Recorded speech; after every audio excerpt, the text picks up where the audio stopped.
Hello everybody and welcome back to OMB Reviews. I am the critic who is a cynic. Hope we're doing well, and today I'll be doing a review of the 1983 film WarGames starring Matthew Broderick and Ali Sheedy. But before diving into the review, please be sure to follow me over on Odyssey or LBRY Library. Again, you can find my channel either of those locations because it's all powered by the same platform of library, but Odyssey is essentially an alt-tech site for videos. They've got a lot of really cool channels over there. Young Rip is over there. You got Dave Cullen over there. You've got RK Outpost over there. You got tons of people over there. So go check me out if you'd rather watch my videos and support me on the Odyssey platform and not have to worry about dealing with YouTube or dealing with any craziness with demonetization and having comments censored and things like that. Odyssey is a really cool platform, and so please, if you could, support me over there. All right, with that plug out of the way, WarGames, man oh man.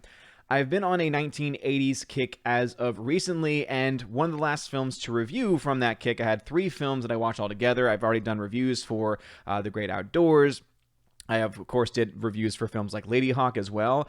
And so the last of these films that I was able to watch was actually WarGames. And to be honest, I think this is probably my favorite of all of the 1980s films that I watched because it's just a good movie. I think that that's something that the other films were kind of lacking. I know that some people didn't like my takes on those movies that I had been seeing, that I had been watching. And the reason why is because I feel like those films were definitely a product of their time and kind of only can be, and again, this is just my own opinion on it, I think it can only really be appreciated to the fullest if you are from that era or you grew up watching those types of movies, where a film like WarGames is a movie that I think anyone can go back and watch and appreciate it for what it is, not just because of its time period, but also still enjoy it nonetheless because it's just a really fun, awesome story.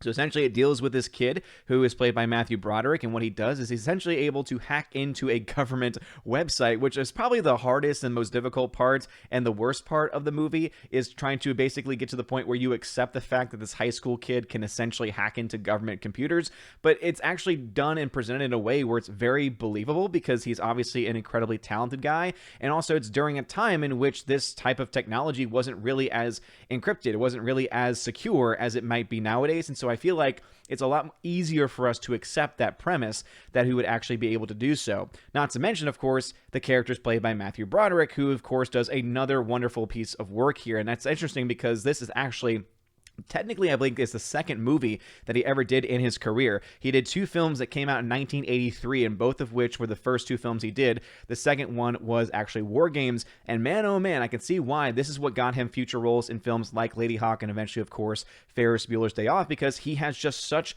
natural charisma. I think it's a movie like this that, honestly, more so than those other films that I even mentioned, really kind of helped to, I think, explain why eventually he became the star to the point of being chosen to be Ferris Bueller, and of course from there, being a household name at that point. It's interesting to see where his career went later in life, like the fact that he went from doing films like WarGames and Ferris Bueller to then eventually that terrible Godzilla film. It kind of makes you wonder, like, the question the career choices that he ended up making, because this film really is just freaking fantastic. And so, just to kind of give an even more basic plot point, says, during a surprise drill of a nuclear attack, many U.S. Armed Force Strategic Missile Wing controllers prove unwilling to turn the key required to launch a missile strike. Such refusals convinced John McKittrick and other system engineers at NORAD that missile launch control centers must be automated without human intervention. Control is given to a NORAD supercomputer known as WOPR, War Operation Plan Response, pronounced WOPR, and of course later known as Joshua, programmed to continuously run war simulations and to learn over time. And of course, this eventually leads to the culmination of the movie, where essentially the computer learns sometimes the best move is to not make a move at all, right? Sometimes the best point of attack is to not attack at all. And I thought that it was actually a very interesting concept because it really kind of just dives into, there's a whole section before Matthew Broderick's character is even involved in the movie, where it goes into kind of the behind the scenes of what happens with NORAD, what happens with the military complex and all these other things, and all of the lines of communication, and how sometimes people are put into these test situations where they're made to believe that it's real. And it kind of made me ask these questions of, I wonder how many times and how often, even still today, people are put into those scenarios where they are forced to or encouraged to believe something is actually happening, to see what they would do and how they would act, and just the mental impact that would have. I mean, it makes you just have so much more respect and appreciation for anyone that signs up for and volunteers to be a part of the armed services because of the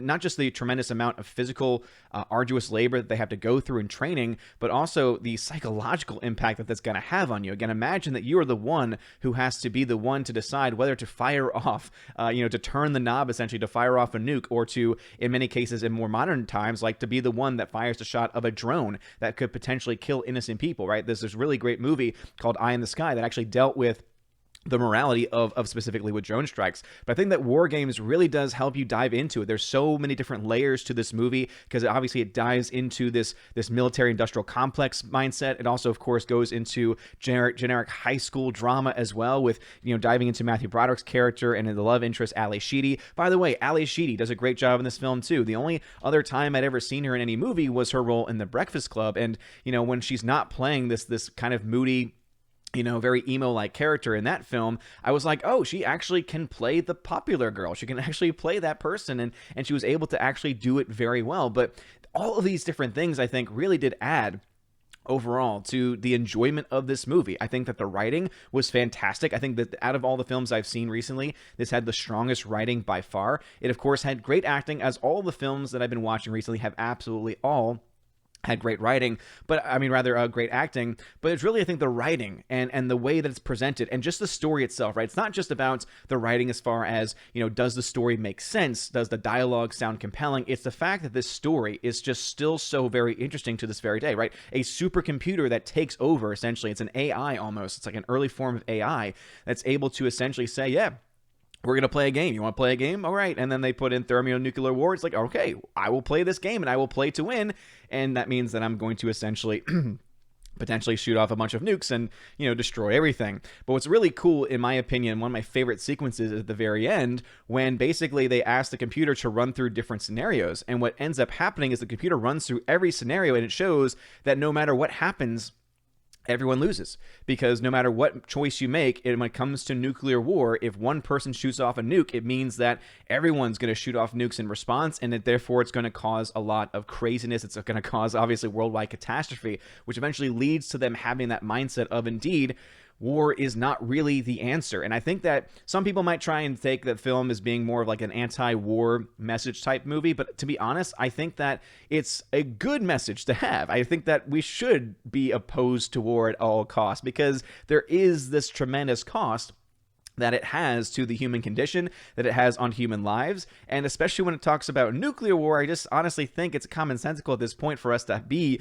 essentially on this path together. Again, at least that's just my perspective on this thing. But WarGames, man, oh man, I'm so glad I was able to watch this movie. This is a movie that I would totally watch again as well, because of just the fantastic story, very, very strong storytelling, great cinematography, great acting all throughout, and again, just a solid choice overall. I don't think I can ever remember any other films done by John Badham, or Badham, however it is that you might pronounce it, but man, oh man, did a great job here. And just a couple more pieces of information. It says WarGames was a critical and box office success. It only cost $12 million to make and grossed $79 million after 5 months. The influential film was nominated for 3 Academy Awards, and a sequel, WarGames The Dead Code, was released direct-to-video in 2008. And that upsets me because I feel like this film was perfect the way it is, so it's sad that they had to make a second film and a quote-unquote sequel after the fact. And I imagine that the WarGames The Dead Code probably didn't feature anyone from the original movie, if I had to guess, based on this cast list. Doesn't seem like it.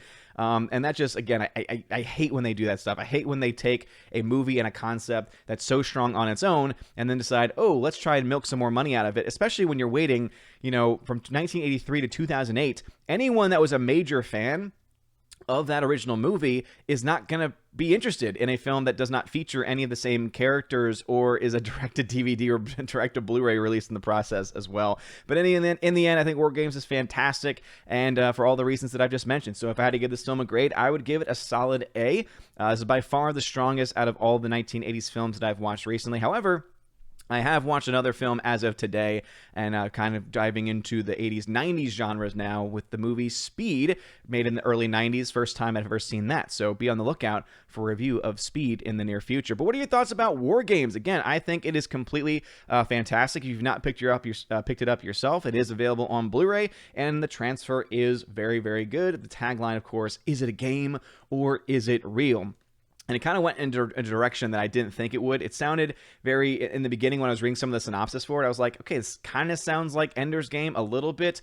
Turns out not to really be the case, because there's just so many deep storylines and sub-stories that are all interconnecting. It's not just about Matthew Broderick. It takes you about 20 minutes or so, from what I can remember, to actually get even to Matthew Broderick's character. And I thought that was really good to set up the story, to set up the system, to eventually have these back and forth, and to have these the storylines kind of interacting with each other. But let me know your thoughts about this movie in the comment section below. If you like this video, smash that like button. If you're watching on Odyssey, smash that fire button. Like it over on Minds as well. Again, my major platforms that I'm on right now are Minds.com.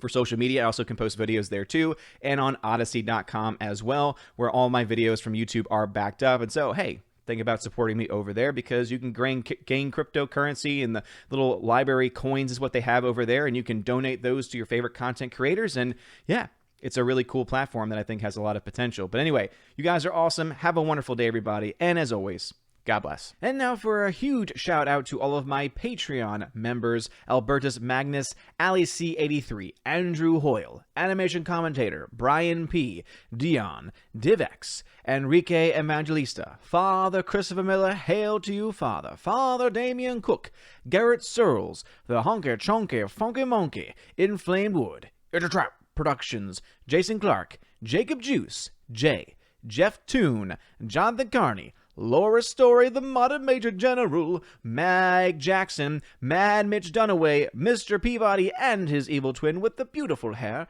On to June, Orange Hat Reviews, Out of Step with Reality, Riff Magos, Rosetta Allen, Steve Glasker, Teresa Martin, Theodore Benden, Tina Bojan, and Tina B, the Empress of the Universe. Thank you so very much for being my Patreon members. And a huge shout out also to my Subscribe Star members: Stan 4, John B, Perpetual Punster, Mr. Roy, Glinzer, Darkstar 57, J. Alex McCarthy Jr., Dean Heiss / the new number 2, J. Rod the Beer Guru, Nevadon G. Adams, and the K-Man. Thank you all very much for being my Subscribe Star members, and to all people who support the channel. It really does mean a lot. If you want to support the channel and have your name shouted out, please make sure that you join on Patreon or Subscribe Star today. If you sign up at the $5 or up level, you also get access to exclusive giveaways, including for 4K and Blu-ray titles. At the $10 level, you get all of that, plus you get access to an exclusive podcast that I do with John the Flick Pick Flickinger. There's actually currently an episode that I made public